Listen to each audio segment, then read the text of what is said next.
આજે નડિયાદ મહાનગરપાલિકાનું 2026-27નું બજેટ અમારા વહીવટદાર અને કલેક્ટર શ્રી ખેડા તેમજ નડિયાદના માન્ય ધારાસભ્યશ્રીની હાજરીમાં રજૂ કરવામાં આવ્યું. 932.38 કરોડ જેટલી રકમનું આ બજેટ છે. આ બજેટમાં અમે નડિયાદ શહેરનો અને સમગ્ર મ્યુનિસિપલ કોર્પોરેશન વિસ્તારનો સંતુલિત આયોજન સાથે સાથે નાગરિકલક્ષી અને આંતરમાળખાકીય સુવિધાઓ તમામને આવરી લેવામાં આવી છે. તેમજ 2035 સુધીના રોડમેપને ધ્યાનમાં રાખીને આ બજેટમાં તમામ બાબતો આવરી લેવામાં આવી છે. ખાસ કરીને સામાજિક અને આંતરમાળખાકીય સુવિધાઓ જેમાં ગટર લાઇન, પીવાના પાણીની સુવિધાઓ, નવો એસટીપી, ડબ્લ્યુટીપીનું આયોજન, સાથે સાથે આવકના સાધનો વધારવાના પણ આયોજન જેમાં કોમર્શિયલ કોમ્પ્લેક્સ, એ બધું પણ લઈ લીધું છે.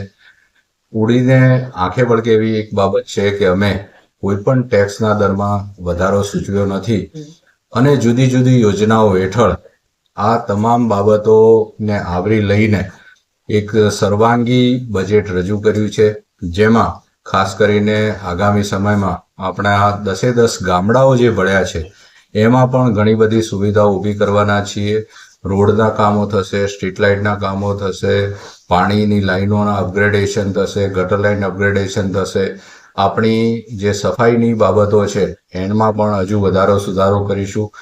તેમજ આગામી સમયમાં સ્પોર્ટ્સ કોમ્પ્લેક્સ, દવાખાનાઓના અપગ્રેડેશન, સ્કૂલ અને આંગણવાડીનું પણ આયોજન કર્યું છે આપણે અપગ્રેડેશનનું. સ્પોર્ટ્સ કોમ્પ્લેક્સમાં પણ સુવિધાઓ વધારીશું. આમ નાની નાની તમામ બાબતો આવરી લીધી છે અને શહેરી ફેરિયાઓ માટે પણ આપણે સ્ટ્રીટ વેન્ડિંગ માર્કેટનું આયોજન કર્યું છે. હેરિટેજ ડેવલપમેન્ટ પણ લઈ લીધું છે. તેમજ આગામી સમયમાં બીજી જે કોઈ જરૂરિયાતો હશે એને પણ આપણે આવરી લીધી છે. ગાર્ડન અને તળાવ, એમનું પણ તળાવનું ઇન્ટરલિંકિંગ, નવા ગાર્ડન બનાવવા, સ્પોન્જ ગાર્ડન તરીકે તલાટી ગાર્ડનને વિકસાવો, કેચ ધ રેઇન કેમ્પેન અને પ્રાઇમ મિનિસ્ટર આવાસ યોજના હેઠળ સ્લમ રીડેવલપમેન્ટ કરવું અને લોકોને એફોર્ડેબલ હાઉસિંગ પૂરા પાડવા, એ પણ અમે આ બજેટમાં આવરી લીધું છે.